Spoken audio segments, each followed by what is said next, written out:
We are sponsored by Fieldstone Memory Care of Bainbridge Island.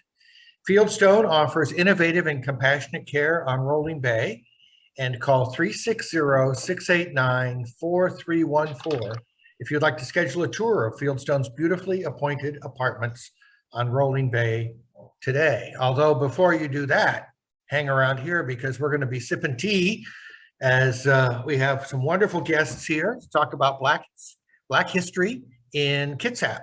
And to kick it off is Ann Lovejoy.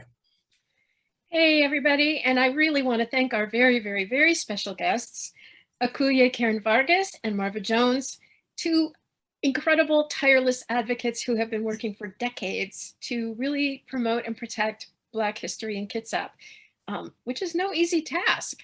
And we're going to talk a little about their amazing work with Kitsap youth and also about the theme. Well, Karen, you tell us a little bit about the theme for this year's 2022's Black History, not just month, but the whole year. We're going to go for the year. Oh, thank you for that. Well, I'm Akuye Karen Vargas, and, with the Living Arts Cultural Heritage Center for several years, we've been diligently working on identifying and preserving the footprints of African Americans that have come through and helped build Kitsap all the way back to the 1700s. But the history isn't really taught. It's not preserved. It's not being recorded in our county archives. And we thought that it was important. So this year, what we've launched is Black Lives 365, where we are villaging our voices and we're collecting those oral histories, we're collecting our stories, we're preserving the history. Back in the 60s, Miss Diane Robinson, who was the founder of the Kitsap County African American Historical Society, began to do research and began to document and archive all of the footprints back to the 1800s. Some of the history is amazing. Those pioneers that cleared a lot of Kitsap County, Mr. Garrison, who cleared the county, cleared almost most of Bremerton before that land was purchased from Mr. Burmer. And so we've got a strong history of 22,000 African Americans who migrated during World War I and World War II to help build the shipyard, as well as begin to make significant impact on this region. Many of them, even Quincy Jones, his family, lived here as well. And then they moved to Seattle. So we've got an amazing, when I say amazing, we've got one of the first civil rights pioneers, Miss Lillian Walker, who is at the state level. And this was way before the civil rights that she began to do that work with civil rights and race equity and founded the NAACP chapters that was here in Kitsap County to make sure that things were, they were standing up for their civil rights and their human rights. And then also Mr. Andy Canyon, who his footprints are right here on Bainbridge Island, lived on Bainbridge Island, one of the first African-American businessmen that owned the rental right off of Fletcher Bay. And his wife, she was one of the first African-American administrators for our school district. So yes, there's some rich history of African-Americans that are here, not just our past, our present, and what our future is doing. Our young people are doing some amazing work here in our county. And we just want to ensure that that history is not lost, that it is being preserved. Well, and I know Marva, back in quite a long time ago, like in the 90s, you were starting to talk about how there really needs to be African-American history and Spanish-American history taught in our schools. And you were really a pioneer in that, weren't you? Do you want to say a little bit about some of that early work and how it's taking us now? Well, my work is with children between the ages of birth to 5. And then I also work with teenagers, but my main work was in early child education. And one of the things I work with the school districts in implementing Black history programs for all ages. So the goal was to expose kids to positive things that African-American people have created, invented, and lived. And so that was my goal, was to say, maybe if I can help them when they're really like 4 and 5, wearing African clothing, and I would take African clothing in for the month and let them dress up. And even in my classroom, I set up an African hut, and the kids can experience with all those things that I had an opportunity to experience as a child. And what I learned from that experience is that the kids were able to come together and accept not just my cultures, but other cultures as well. And then one of the things that I did is sometimes kids have a hard time engaging with other children because their skin color is different, a light brown, dark brown. So I created blocks of all different shades of browns. And I had those in my block area. And so the kids, if they wanted to build, they had to use all the different colors. And so I thought that was an easy way to support kids in learning about their culture, and the kids that were of dark colors be able to accept this is okay to play with the dark brown block. So that's some of the work that I started out with early child education. And then also I continued that work up in high school, like going into the schools, doing different programs. So my children were in North Kitsap, which really needed a lot of engagement in Black history or the history of people of color and other cultures. So I would go in there and do a program for the schools, and I would teach the teachers, the children, everybody how to do African dance, and I would play the music, and then I would share the history, the rich history of our culture. So yes, I've been doing this for a long time. And so, but I'm not tired yet. I'm still willing to go into the schools. This month, I'm planning on going into the schools and share some of our culture and read some books. Great. And yeah, we'd love suggestions about books and things too. So maybe after a while we could put that in the chat or talk about some of those things. But Akuye, you and I have talked quite a bit about villaging voices and what that really means. And, you know, one of the things I like to remind people about is when we talk about racism and we talk about Black history, history's now as well as then. And that's really huge. And I also like to really think about, well, what can we do here and now? We can't all go to Washington. We can't all necessarily change the big picture, but we can all change the small picture. We can change our local picture. And what are some good ways that we can get involved in this next few weeks, especially with some things, some equity things? Well, you know, it's important because we are actually with Villaging Our Voices and Speaking Truth Together. We're working with Kitsap Surge, Kitsap Erase Coalition, and we're doing visioning of how do we really break down these barriers, and then how do we really build community across cultural, racial, religious lines to be able to come together and be able to do the work of truth and reconciliation, because that's where the work has to begin to move equity forward. Because if we're not willing to come together and dialogue, just talk like we're sipping tea and talking now and having, you know, these conversations to be able to really remove the barriers of fear as well as the barriers of disconnect. Some of those communities, some of our communities, I'll say not those, but some of our community has never come together to really talk about some of the challenging issues of race. And if we're fearful of talking about race, you know, and I want to say that because when we talk about the critical race theory, a lot of the pushback that we see coming up is really fear-based. And it's really, you know, I've heard them quote, you know, we don't want our children to feel bad, but feeling bad is good. It's a process.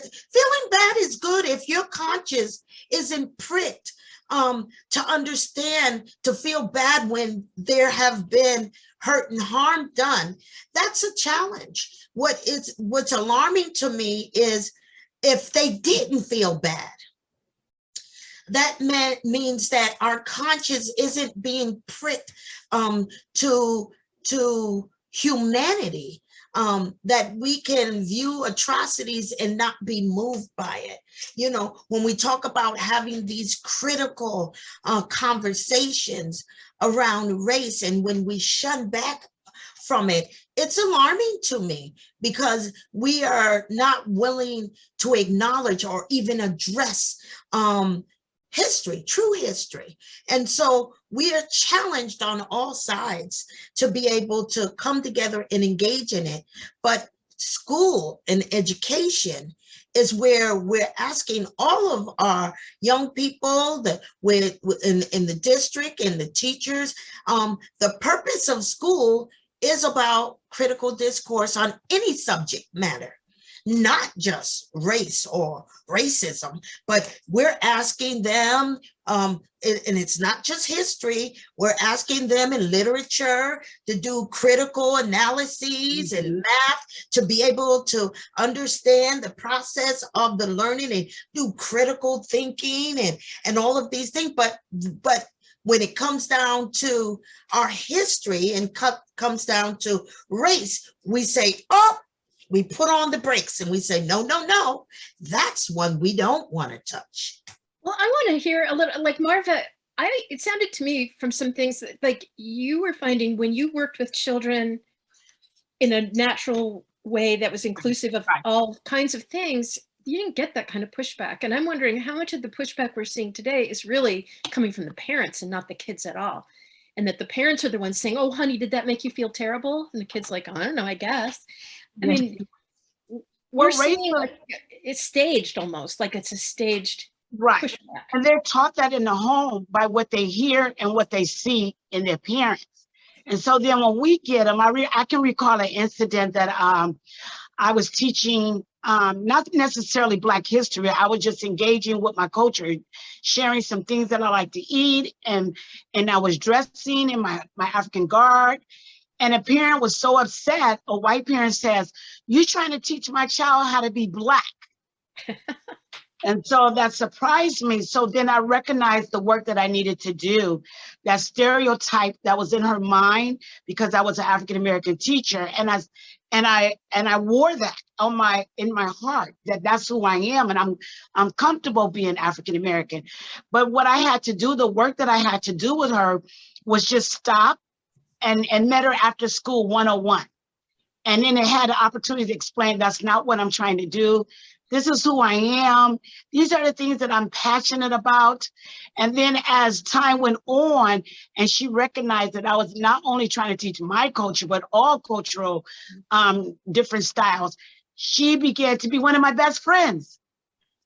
But that's what you have to do. Just be natural about it. It's not so much, always reading a history book, but it's saying, how can I get this child at a very young age to be comfortable in his skin, and I can be comfortable in my skin, and the children can be comfortable, and they can work together just by doing simple things, sitting in circle time, giving them some cotton, putting different colors on it.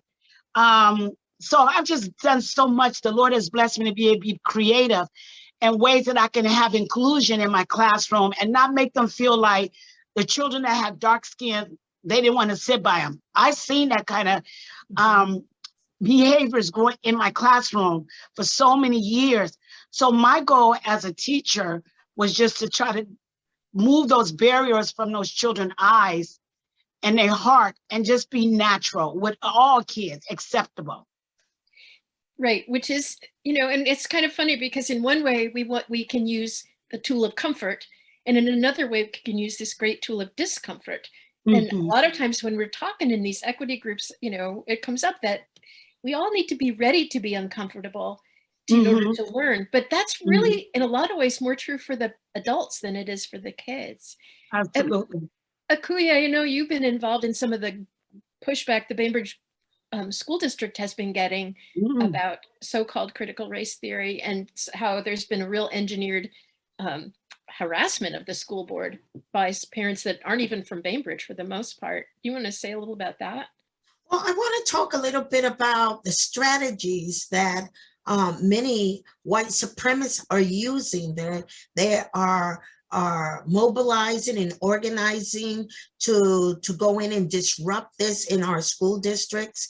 And they are holding school districts hostage, I would say, to the theories, because they are their theories of critical race theory and the damage it is going to do to their children.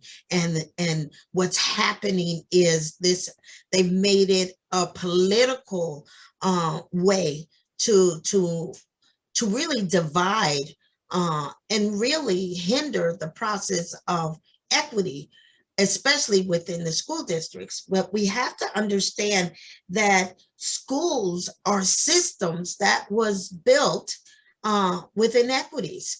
The structure itself, if we understand our history, which is what they're really pushing back on, is the critical race theory history, is what they want to, they're relanguaging how they want to push back to not address some of the systemic pieces that need to change within those institutions. And when we talk about those things, we have to understand them from a historical lens of the construct of our educational systems. If it's not been that long that we as communities of color was integrated, especially the African-American community was integrated in the educational system. And if we look back, that's a very short period of time that those school districts were exclusive, and they were what I would say they would be, and I want to be careful with my words, because words have power. And when we put it out there in certain languaging, what happens is there are ways that these supremacists are twisting the language to be able to move forward an agenda. And so we have to use wisdom, and we have to be aware of the tools they are using. They are infiltrating the schools. They are infiltrating our military. There are a lot of things going on that we just really need to be conscious and be aware of. And there is unhealthy residue, and I say it like that, around racism. Yeah, I think that's undeniable. I mean, that residue is in pretty much every aspect of our life. And, That's right. you know, it's hard when you start to recognize you're swimming in toxic sludge. Doesn't feel good, right? Yeah.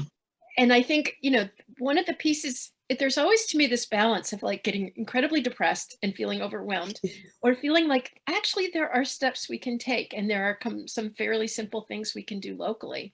And I'm thinking, you know, one thing people can do is show up at school board meetings and speak positively about, you know, teaching truth, because that's a really powerful tool. Marva, have you seen this in other parts of Kitsap too? This kind of pushback on the districts, or? Yes, well, my kids grew up in North Kitsap, so I have 4 kids that graduated from North Kitsap, and it wasn't easy. And I will say that when they became adults, we was having a dinner conversation, and my daughters, 3 of my youngest children looked at me and said, "Do you think it was easy to go to North Kitsap High School?" And I thought, whoa, I was surprised. Well, I thought we did well, but I did my part as a mom, always been involved and attending the board meetings. But I was surprised when they said that. But what I do want to say that there is a school in Bremerton called the Catalyst School that is starting to work on breaking down some of these barriers in the school. And they have a lot of children of color and all different, it's a very diverse school, let me say that. And I have been in the school and witnessed that their approach to learning for children is highly supportive of children of color. And so some of the things they have done was they play a lot of music throughout the day. because we know that a lot of our kids are kinesthetic learners, are music intelligent. And so they use a lot of that music in the classroom, but what they do use is different composers to introduce all the children to all these composers that are African American. And then they also talk about, they have discussions about the books, and they talk about how our books are alike, different. And then what they say, teach the children, is giving back to the community. All these people that left their childhood homes when they were young and became famous, and they become, they give back to the community. So this school, when you walk in their school, they have quotes all throughout the school of famous Black people or people of color. I want to keep reminding myself, not just Black people, but people of color, so the children can see it. And then as every child walk into the lunchroom, they had someone paint a large mural on the wall, that when children walk by to go get through the lunchroom, they can see this kind of a hip hop portrait. And so they are doing the work. And I have seen them do the work. I was able to go into the school. The child of color was having a different, having struggles, and they had me to come and support him and sit by him and show him love and kindness and help him be ready for kindergarten. So they are doing the work. I don't know if you guys heard of it, but they're the one school that is breaking down those barriers and trying to bring all the children together to work in groups.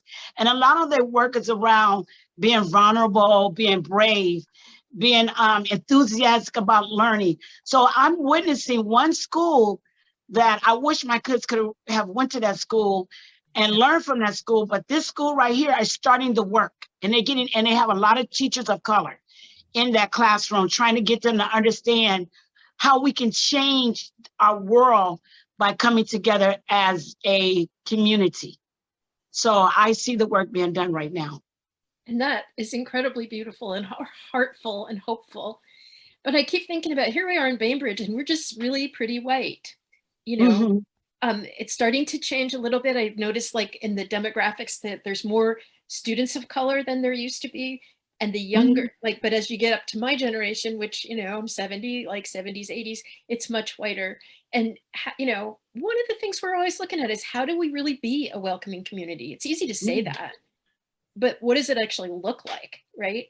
And what, I've even had people sort of say things like, well, you know, somebody was saying to Gina Corpus, what should I say to you in the grocery store to show you that I'm supportive? And it's like, a lot of people have this awkward feeling, like, if I'm being token, you know, how do you genuinely, you know, what do you do to make your environment truly welcoming? Can I? Yeah. I think what's important, because we've had that experience, and it feels wonderful when people approach us in Target when all this Black Lives Matters craziness was going on. And so these people approached us. And it was my daughter, my two daughters, and myself, and it felt really positive. So I would say, just say, hey, I'm trying to learn more about your culture. What can I do? Ask the people that you see, you know, so it won't feel like a genetic kind of way of introducing yourself. Say, I just want to do better. And just ask, how can I do better? They might just say, just by you talking to me and recognizing me, you're doing the work. So it doesn't have to be, sometimes I think we make it so difficult and hard, but you want to be able to just be able to walk in and say, hi, how can I help? What can I do? Is there a place that I can go and learn about art?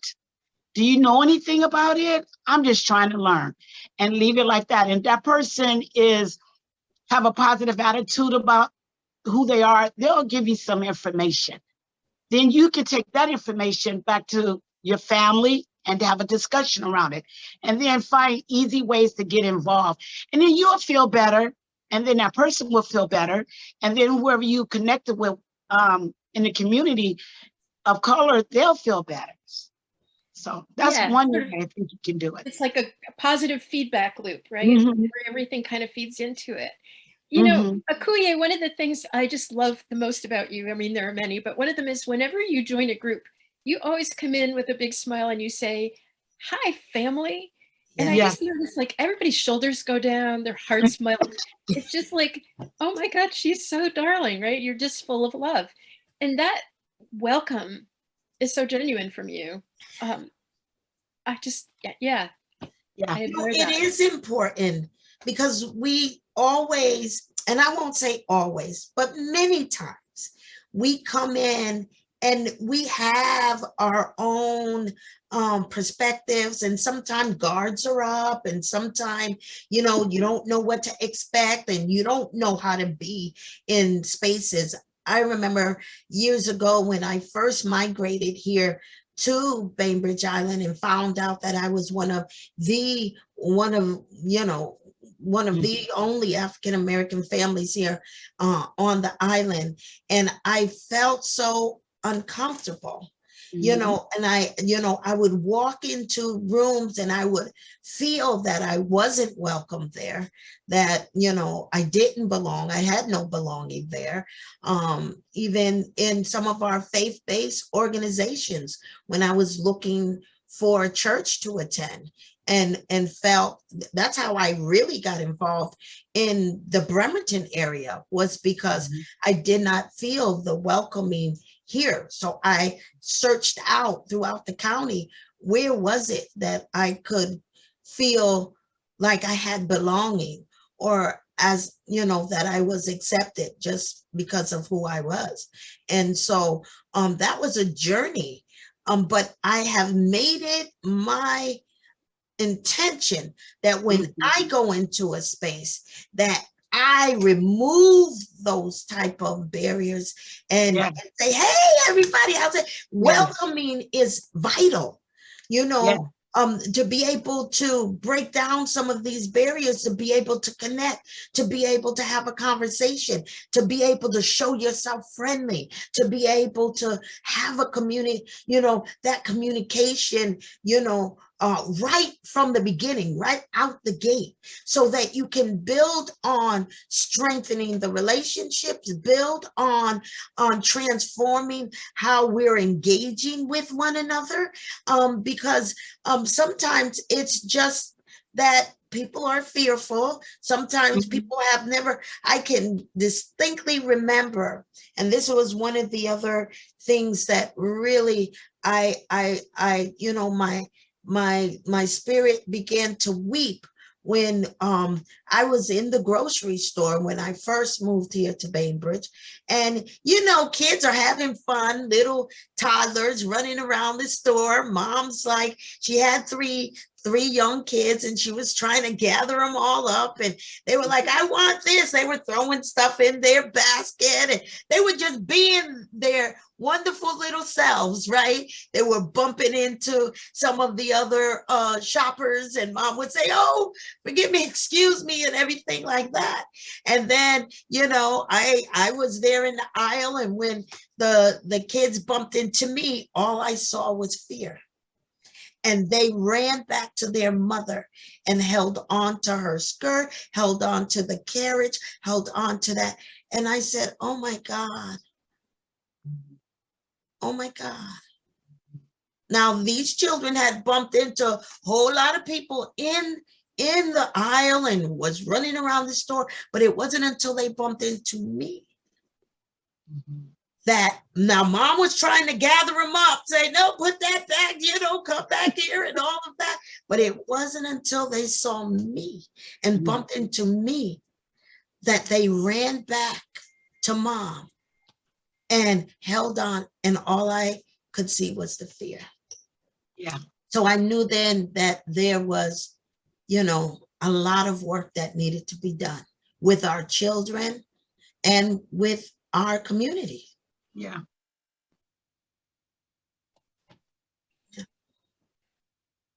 It's been a long journey, hasn't it? Yeah, it has, but a good journey, because we've seen the seed of equity growing. We've seen things changing. We've envisioned how we would love to be in community and trying to work within our school, been in our school district for over 30 years. Marva used to teach in our school district at the Commodore building years ago. And she inspired me to go into those schools and advocate for my children. So Marva, say a little about that. I thought Karen came out of the egg like this. Oh, no, I worked in Bainbridge Island at the Commodore building with Early Head Start and Head Start. And I remember having an Asian little boy, and then I had Karen's little boy, Tamachi. And then I had a Hispanic little girl. And then everybody else was of Caucasian. So one of the things that I did was I got all the parents involved by allowing them to express their culture by having a showcase every month. And so each one, I remember Karen had hers in, I think you did a Christmas theme, but I remember every month I had a parent to decorate the theme however they wanted to, so the kids can learn about a little bit more about who the families that we're working together with. So I used to do that in the classroom. And then in my dramatic play area, I had a little Hispanic girl that was, they helped out on a farm. They took care of the horses of a ranch in Paulsbo. And I recall going to their home and visiting that their floor, part of where they lived at, was of dirt. And they didn't have a washing machine. They would always have to go to the laundromat. And so what I did was I created a laundromat, and the other kids never had to go to a laundromat. So she became the expert. And if you could just see how she gleaned from that, like, you validated that we go to the laundromat and that's okay. So I created that. And then I have a little boy at the Thai cuisine. I had their little boy, and they worked all the time at the Thai. And so I would have the mother to come in and bring us some Thai food to expose the children of a different culture.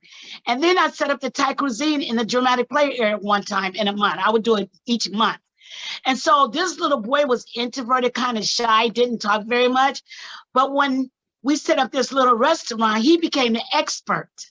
So he would tell the kids, welcome to the Thai cuisine. And then when the kids were done walking out of the dramatic play area, he would say, I wish you come back.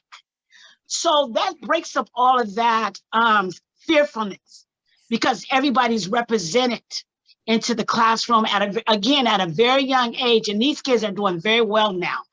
So those are kind of things that I did on Bainbridge Island, knowing that there's not a whole lot of diversity. So I would get the kids when they were really young and try to help them to understand that I'm okay, you're okay. So, and I had Karen's son, Tamachi. That's why I met Karen at. What? Well, talk a little bit about, because we weren't just in early ed. We began to do assemblies and everything with the high schoolers as well. And so, you know, what was some of that, Marva? Some of that work? Okay, so as continuing to work year after year, I just recognized where the area was needed. And so we were able to go into Bainbridge Island and come on the island, do African dancing. In fact, in one of those clubhouses on Bainbridge Island, someone did an African dance group. They were just doing a workshop. And I learned about it. And so my two daughters and I attended the workshop for like 2 weeks. So one of the things is take advantage of what the island is providing. And then I can bring other little girls on the island to be exposed, and then we're all connected again. But some of the things that I've done was rites of passage, where I took a group of kids. It didn't matter who you were, but most of the kids were predominantly African-American. And I did a course on that, just expanding their knowledge on who they are and not being fearful of walking into a school and being afraid of talking about who you are. So I did that for about a year, 2 years. I did a STEAM program, which I took all the kids that in the community. And one of the things most people were doing was STEM, STEM. And then I said, no, you have to put the A back into it. So I called it STEAM, which is the arts. So I did that program for like 4 years, and bringing children together through literature, through dance, through stories, through talking about who you are. So that was one of the things that I've done. I did a lot. I did plays. And one of the things that I've always did with plays, and sometimes I would get some feedback, whether they be African-American or whatever culture, but I would always take the quiet child or the child that like everybody didn't like, and I would make them the star of the play, so that they can build their resilience and build self-image within themselves. And so they can feel good about talking about to other people about who they are and being the best of themselves. So I did that, plays, so much, Vacation Bible School, Sunday school. And like I said, I was always in the schools. It didn't matter if it was on Bainbridge Island or Bremerton or Silverdale. Whenever someone said we need more understanding about our culture, then I would always say, I'll do it. I'll do it. And so I don't do as much as I used to because of the COVID. But when this is over with, I'm hoping to get back in and be able to go wherever I need to go to be a help to somebody and show love. That's what Karen and we talk about all the time. The first step is love. And once you show that love, people will be open to that. And then that's how you get rid of all those fears. And I don't know how to talk to them. And because I want to be approachable. And I hope, and to people, and I want people to be approachable to me as well. So my work has been in the area of history and helping children and kids understand who they are so that they'll be open to other people.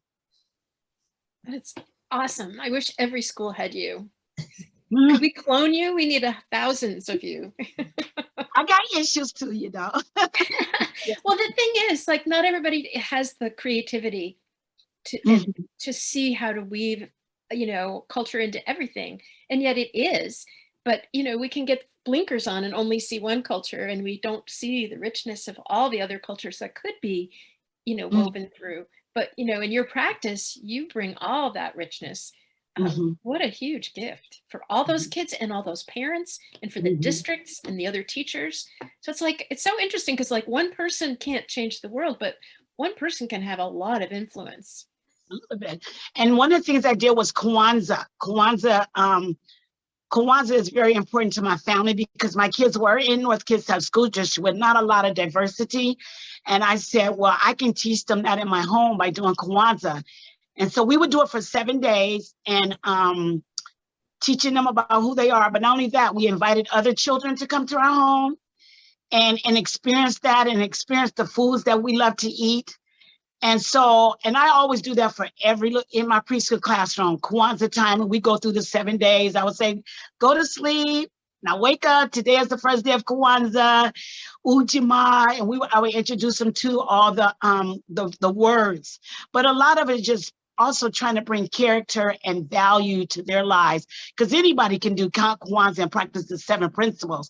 So, but it just so happened to be created and developed by an African-American guy. So that's one of the things that I enjoy doing, not only in my home, but also teaching those kids about that culture as well. And then when they see it on TV, mommy, I know what that word is. And so then now there's a discussion in the family. Right. And it's not just about lutefisk. So Karen, what are some of your favorite techniques? Well, one of my favorite things is us coming together and celebrating together, breaking down those barriers. That's why it's important when we have our MLK community celebration that we're coming together, because there's very few times that we come together in a collective, unified, celebratory way across all of the cultural barriers, and that we're breaking down those barriers and we're welcoming and we're saying, bring your gifts to the table. Let us celebrate together. Let us come together in a unified way. That in itself is allowing us to come together in a way that is non-threatening. Yeah. That, Not you know, traditional. when it's hard to be threatening at a party, y'all.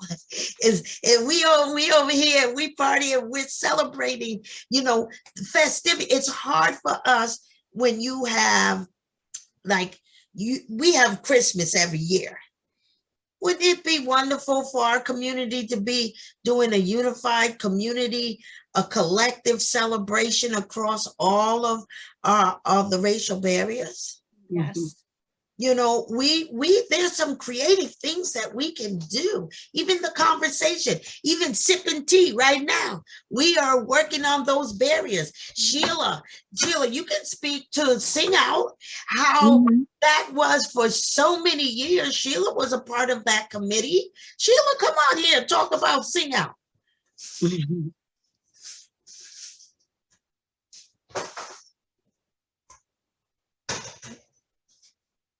Unmute, Sheila. That would be helpful. What are you asking me, my dear? Oh, just to share some of your experience working with us with Sing Out for all those years. Oh my gosh. Right. Yeah, tell us about it, girl. Come Oh on. oh my Lord, what a time that was we had. We sang and sang and sang. Yeah, Patronelle Wright brought her group over and taught us to sing these songs with no music, and she just did every one of the voices, and we all sang, and then we all sang together in front of people. Yes. And Yes. I had some of the most extraordinary experiences the very first time, because we would practice up at the Filipino Hall, right? And up at We know what that is. and I remember sitting next to, I was brand new to the community. Okay.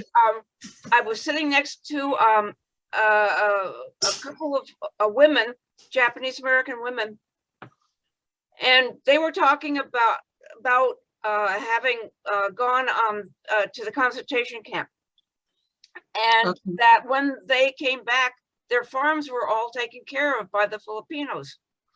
And, you know, I just have that kind of experience of sitting together with a whole lot of people singing and having a wonderful time, but also learning things as we did. I had a really dear friend who swore up and down that she would be asked not to open her mouth when she was in school, because when she went for singing, because she had such an awful voice. I mean, I can't imagine a teacher doing that. That makes me really, really, really, really mad. But anyway, because everybody's got a voice and everybody can sing. I really, really believe that. I don't care what. Anyway, I got her working. I got her coming to the Sing Out. Oh my God. She said she sang and she had a wonderful time. And she said nobody next to her looked at her strangely. Yeah. I will never forget that. But the people that I met, like you, Karen, my God, my love. You know, I'm so grateful for that experience. Just amazing. Jerry did a marvelous job of bringing those people over. God love him. God love him. Thank you. Yeah. Yeah, those were amazing, weren't they? I remember the first time I went to one was one of the early ones, and I had pneumonia and I wasn't feeling very good and I didn't think I was going to sing. But the rafters, the whole building got full of the vibration of all this music and all these, and you know, like Pat, right? If you tried to write down the words, she'd like take your pencil. This is the oral tradition. You will learn this way. And so I was sitting there and I just felt like my whole body was immersed in this incredible music. And I felt it's like my disease went away. It was incredible. Because it's like, how often do we get to be truly immersed in not just music, but in a cultural experience like that? It was fantastic. Yeah.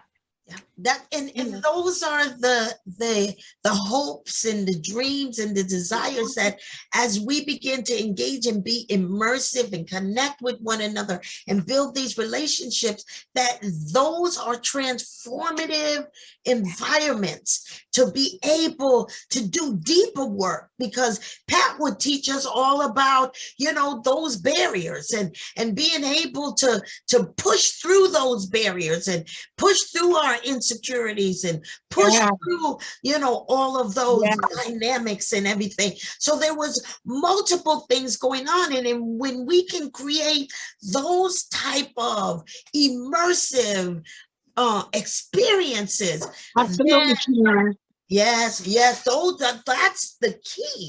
Those are keys to transforming our communities. And we have an awesome opportunity, because sometimes I think we get stuck in our silos and doing a one-off and not focus on breaking down the barriers and being able to work in an inclusive way and engaging, not even, you know, the work has to be done in all of our families, our young people, our community. You know, we brought all of our young people there, so there were intergenerational things. You know, we were just breaking down all those barriers. It wasn't just, okay, or just the adults. No, we were saying, what do we need to do to empower our young people to come and engage with their elders, and the elders share wisdom with the young people, and the young people share all their strength and all of their creativity with the elders.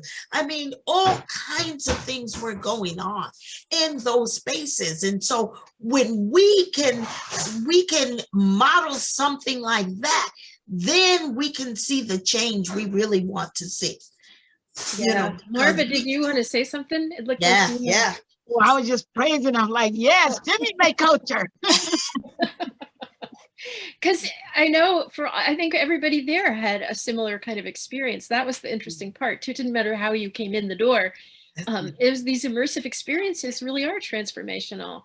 And so, you know, how do we do more of that? That's, you know, we can't just rely on one person like Pat to kind of make it happen. We got to look for other ways to do something like that too. Amen. And you talking now. and you know, you had the opportunity to see a real genius at work.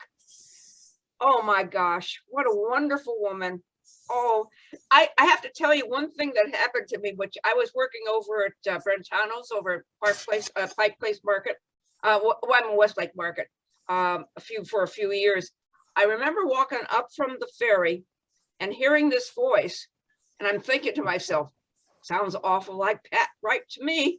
And she was performing there in the area across the street from Westlake Center, you know, that place there. And I looked, I said, that's her. What was she doing? Not gospel. She was doing jazz. She was doing down and dirty jazz. And she was an amazing, brilliant, genius woman that she was, and that she is. I sat down on the floor, on the ground, and just watched. I'm going to be late for work. So what? I'm going to watch her and listen to her, and went up afterwards and we hugged, and it was lovely. Every time I saw Pat arrive, she gave wonderful hugs, by the way. Wonderful hugs. Yep. And, you know, Pat's got such a history in Seattle. I remember when I used to live in Seattle, I was on the board of the Country Doctor Community Clinic up on Capitol Hill. And every time we had something happen, the whole choir would come and sing, and we'd have this party. And she'd show up for everything, every single thing. And those kids, she brought all those kids up in that choir, like Mimi and Gina, and, you know, generations more, and their kids. Like, it's amazing. So I just love that sort of family community building. Like, that's what I feel like is one of, and this kind of rich conversation. I'd like to sort of say, you know, I'd like to do this more. If you would like to do this more tea conversations. We love to sip and tea with y'all. Yeah. You know, I was trying to get my background off because I was able to, you know, within our culture, you know, sipping tea is we can tell the history of African Americans and their role in the tea industry. You know, that's a part of, yes, and it is a part of our enslavement, but we built that entire, you know, that time we built that entire industry off the backs of African Americans. Yeah. You know, the tea and the coffee and the sugar and the chocolate and all of those, you know, things. And I have a display up. I wanted to show it where all of the African American women have their bonnets on. they're sipping tea. Nice. Say more about that, Karen, because I don't know anything about that. Well, if you understand during the enslavement, what the industries that were the commodities and the things, whether it was cotton, whether it was tea, whether it was chocolate, all of those industries were being built on the backs of those that were enslaved. And so we have our own engagement with those products, because we work those products. Those things were things that our culture as an African-American cultures, whether they were in Haiti, whether they were being shipped in from the different regions, we as enslaved Africans were the ones that was working within those industries. Now that's just you weren't talking about just in the United States, right? Nope. No, it's our history period with those products. Okay, thank you for that, because I blindness, whatever. Well, no, and this is a part of that hidden history. This is a part of the history and the truth of those histories that need to be taught to our children. Even our children, they have not been taught their own history. They don't know where they come from. They don't know where tribes they belong. They don't know, their traditions. They don't know, they have a rich history that has been erased due to their enslavement and their being captives. And so how do we regain? How do we restore? How do we, begin to reclaim our identities as African, even our indigenous communities? They're reclaiming of their languages and their traditions and those things that was taken from them and stripped from them when they were put into those school systems. And the tribes, all of them being, some of them, just being just wiped out. When we talk about the loss of life and the loss of humanity and all, you say, well, what tribe was that? Well, we don't know any of their existence because they were erased. Yeah, some of the spice trade was built on wiping out populations and stealing all the. That's right. Say it. But see, this is real talk. When we talk about sipping tea and talking, can we get deep enough to talk about some of the tough stuff so that we can learn together? We can understand the importance of that history, because if we don't know the history, we can repeat it. We understand the foundational principles and foundational historical things of how this nation and this globe, because it wasn't just here.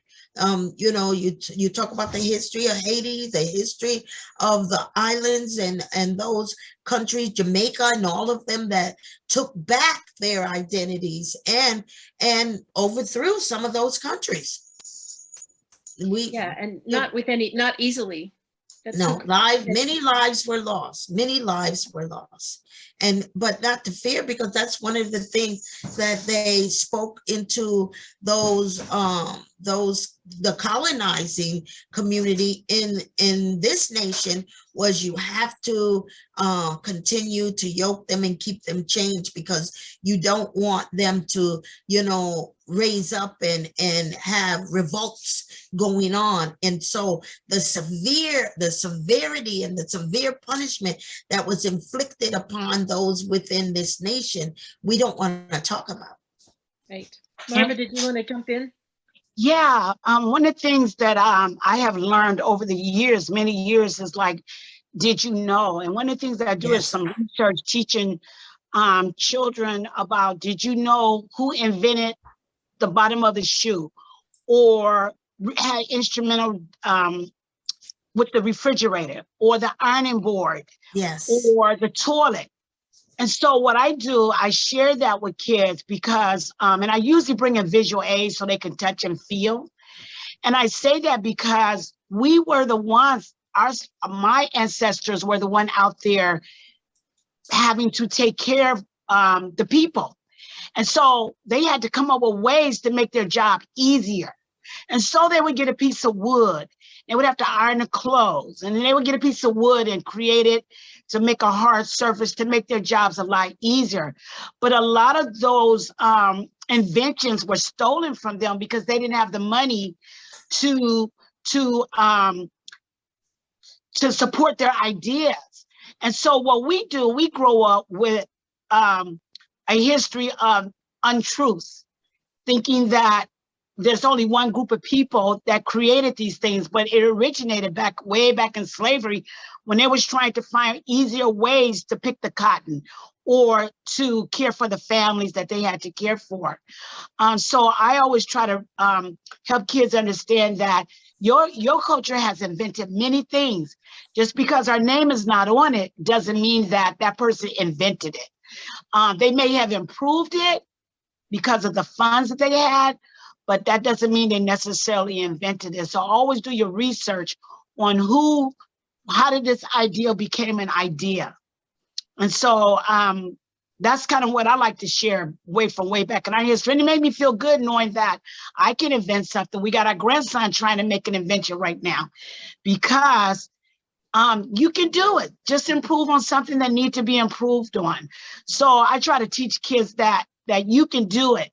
And then how to patent your design. We did some research on that. How do you patent your design that it can be your design and not someone else can take that design from you? But a lot of times that's how we grew up, how to make things a lot easier for ourselves to be able to work for the company that we're working for or the people in the house. I just wanted to say that because I think it's important to say what Karen was talking about is not only is it about things that we created as well, and we don't get the recognition of that. Yes.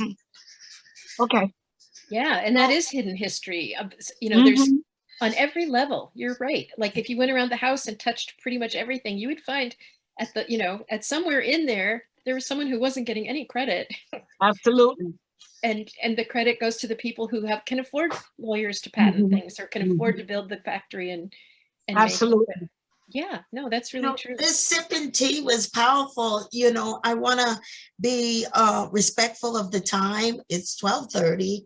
And I know the time is just gone, but I'm so thankful and grateful. And yes, we want to continue sipping tea and talking about truths together. And so I hope that we'll be invited back again to sip tea with y'all. And I thoroughly enjoyed today. Tea sip time.